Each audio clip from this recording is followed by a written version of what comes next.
There is a very important difference between feelings and emotions. And it's important to know the difference because as you start to build a life that you love, you're going to have a lot of feelings, you're going to have a lot of emotions, and being able to build that self-awareness inside of you towards what you're feeling and how that's going to affect you is super important. So let's dive in.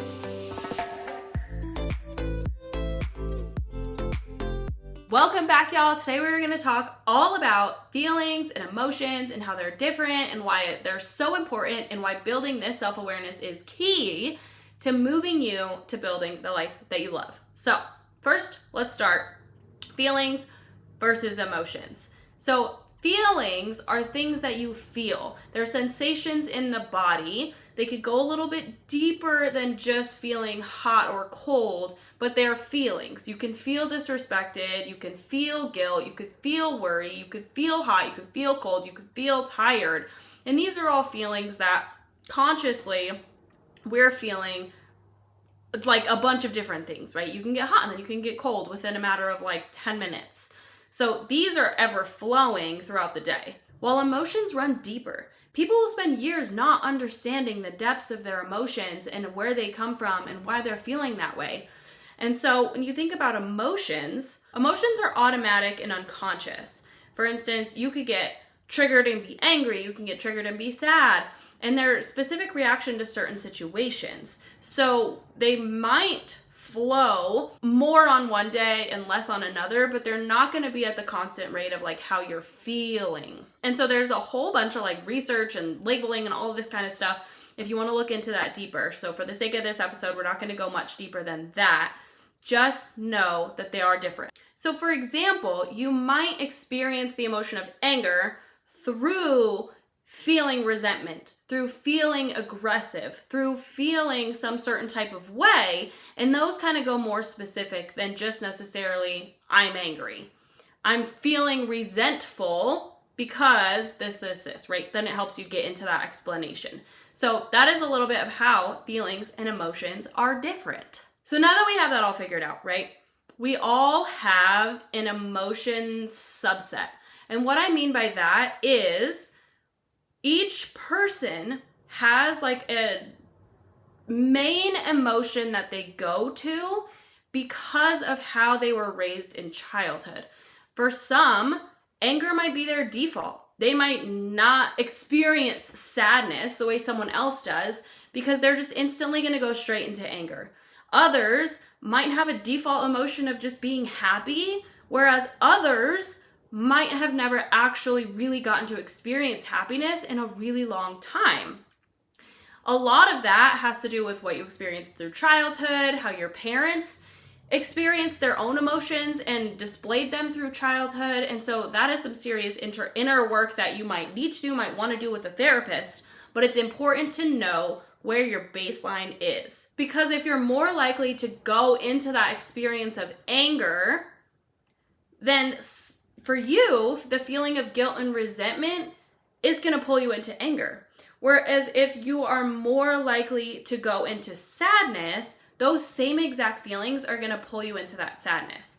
And so it's really important to understand where you spend more of your time, or if you wouldn't necessarily say that you spend a lot of time in sadness, I don't necessarily spend my time experiencing sadness. But when I do have those triggers and I do feel those feelings, sadness is where I go.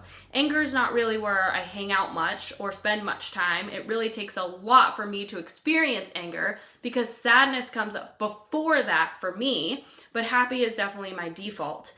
But that's taken time to figure out along the way. So when you really start to understand, when you're feeling a feeling of guilt, resentment, of worry, and you're pulled into anger, that's going to affect how you react to other people. The same as if you're pulled into sadness, that's going to affect how you react to other people. For instance, if you're angry, you might lash out and start cussing someone out. If you're sad, you might withdraw and isolate. So all of these are connected and they inform the way that we are going to show up in the world. Okay, so that was a lot that we just covered. All of that paints a picture of where I'm at right now in my journey and maybe where you might be in your journey.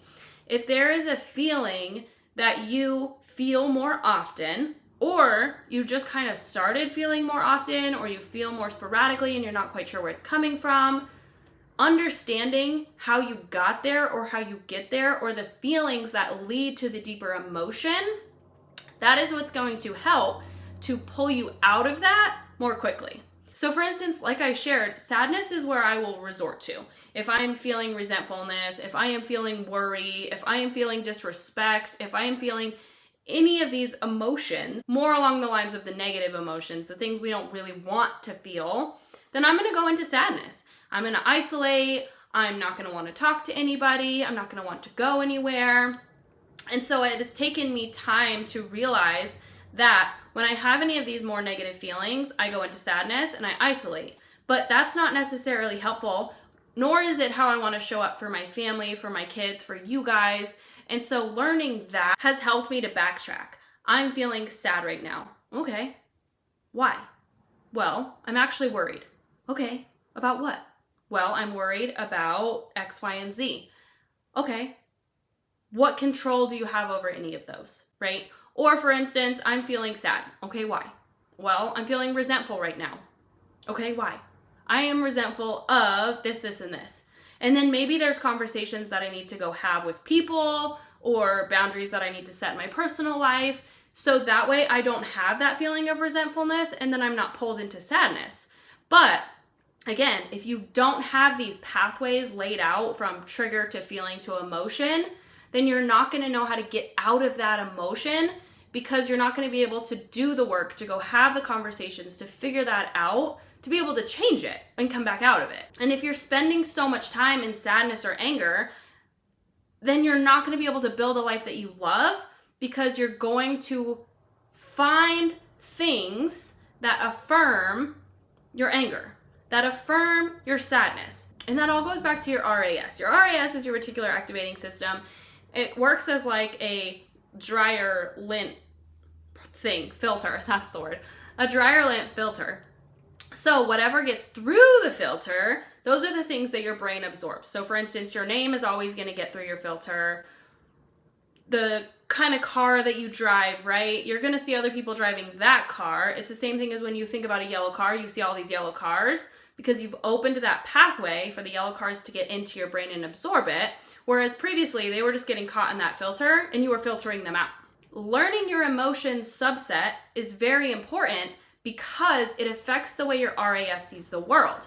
So if you spend time in sadness because of all of these feelings that I've listed, then your brain is going to find situations, find people, find circumstances in the world that is going to filter in, make you feel that way, and put you into sadness. Because that's where you're comfortable. Even if you don't like being there, that's just how you are right now. It doesn't mean you can't change, but that's what's going to happen. So when you can start to identify those triggers, those events, those circumstances going on around you in your relationships, or even just in the greater world, like there's so much going on right now, then you can start to do that work on your RAS and find things that are going to bring you joy, that are going to make you feel content, that are going to make you feel worthy, that are going to make you feel those positive feelings so then you can be in happiness. And that way, when your brain starts to automatically go back to filtering the things that you don't want, because that's just how it's programmed right now, then you're able to autocorrect and adjust. Over time, you'll build new neural pathways so that you get back to happy sooner. So for me, over the last week, and like for many of you, there is a lot going on in the world. There's been a lot going on in the world. Sometimes it affects you, sometimes it doesn't, sometimes you tune it out, right? I'm pretty good at disconnecting from all of the crazy things going on in the world because if I'm going to show up as the best me, then I can't let all of those triggers pull me into sadness, right? I need to stay in happy because my job is to show up as the best mom, as the best wife, as the best me for you guys so I can help you build a life that you love. But the most important thing is that when you start to learn these triggers, these feelings, these emotions, you have to feel those feelings. For instance, for the past week or so, I have felt sad, I have felt hopeless, I have felt all of these things that I don't want to feel. And as a society, we frequently numb these emotions. We use alcohol, we use drugs, we use food, we use codependency to numb these feelings that we don't want to feel. And then they don't go away. But also when we numb them, we can't follow that pathway to get out of it ourselves. It just keeps us there. So I definitely don't recommend any of that. But when you are feeling these emotions that you don't want to feel, it's almost more important to feel them, sit in them, cry. I absolutely cannot stand crying. I don't like crying. But I've noticed that when I'm sad, if I hold back my tears and I try to push down my sadness, your feelings are like a beach ball. You'll try to push it underwater and it's gonna just pop back up. So if I don't sit in my sadness and cry about it before I go and do the work and find the pathway that got me here, then it's still gonna be there even if I try to get out of it. So you have got to feel your feelings. And I've been talking a lot about like negative emotions, sadness, anger, all of that stuff. But you need to feel your happiness too. When you get out of your sadness, you figured out your pathway, you made it to happiness, you have to feel that too. You have to let out that belly laugh. You have to jump up and down and scream. And that can feel so awkward. That can feel so awkward to be like, yes, jumping up and down, you're so excited about something, right? Like that could feel really awkward. Maybe it doesn't for you. It does for me. But you have to feel happy. You have to feel that excitement. You have to feel that pride. You have to feel those amazing feelings of joy to really be in a happy emotion. Because if you don't, then it's not going to register with your brain that you actually even like being there. And that is going to make it even harder for your brain and your RAS to be rewired out of sadness or anger. Crazy lesson about emotions, about feelings, about figuring yourself out and doing that introspective work. And I definitely recommend, if you feel like you need therapy, reach out. There are so many different options between private therapists or online therapists or all the different things, right? If you feel like that's something that you need, then reach out and get that. Because if you are stuck in a subset of emotions that is not serving you, that is not helping you build a life that you love, then you can't build a life that you love. You can't build a life that you love being sad all the time. You can't build a life that you love being angry all the time. You must find your way to happiness, to excitement, to joy, to motivation, to pride in what it is that you're doing. You're going to feel the other feelings and feel them when you feel them, but you must do that introspective work to really figure it out. So for me, over the last week or so, I have felt sad. I know what is causing the sadness is a lot to do with just everything going on in the world, but I have also had to just sit with my sadness, cry even though I don't want to, and really just be there, give myself space to feel that feeling. And then I addressed what was triggering the feeling of confusion, of resentment, of worry, of concern, of doubt, of all of these feelings that I was feeling. I was able to address the trigger that caused all of these feelings to send me into sadness.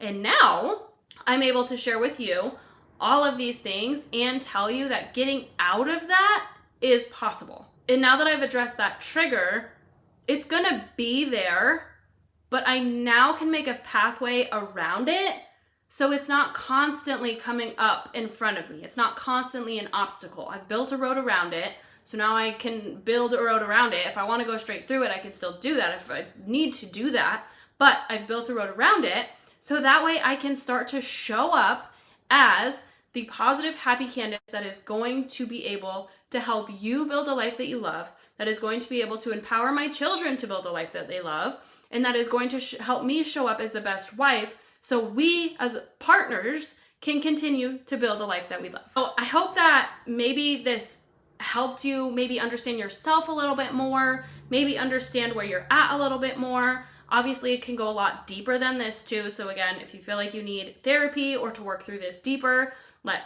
reach out. I'd love to help connect you with resources or anything like that. But this introspective work and building that self-awareness is really, really critical towards getting you to the next level in your life. And it's scary and it's hard, but it's worth it. So if any of this resonated with you, tag me on IG at Calling Women Higher and let me know that I'm not alone in these crazy feelings, because I'm here to let you know that you're not alone either. And when we band together to figure ourselves out, show up as the best us, that is when the world starts to change. The world on the outside changes when we focus on changing what's in here, so that way we can show up as the people we want to be and help others show up as who they want to be, and then that just is the ripple effect on change. So thank you guys so much for listening to this episode. I appreciate you, and I'll see you next time.